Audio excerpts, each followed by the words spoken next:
Can we change or delete music and post after posting in Instagram? In today's video, I'll show you whether we can change or remove music from an Instagram post after you've already posted it. Instagram doesn't allow you to directly edit or remove music from a post after it's been published. However, there are two simple workarounds. If you want to change or remove the music, the easiest way is to delete the post and re-upload it.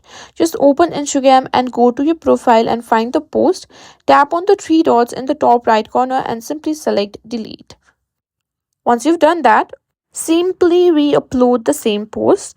Once you've simply select the photo, click on next. Now select your music, choose a new song or leave it without music.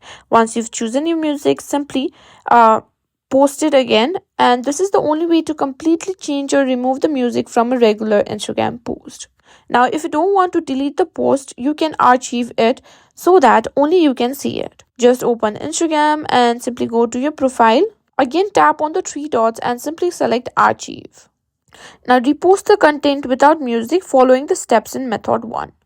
And that's how you can change or remove music from an Instagram post after posting.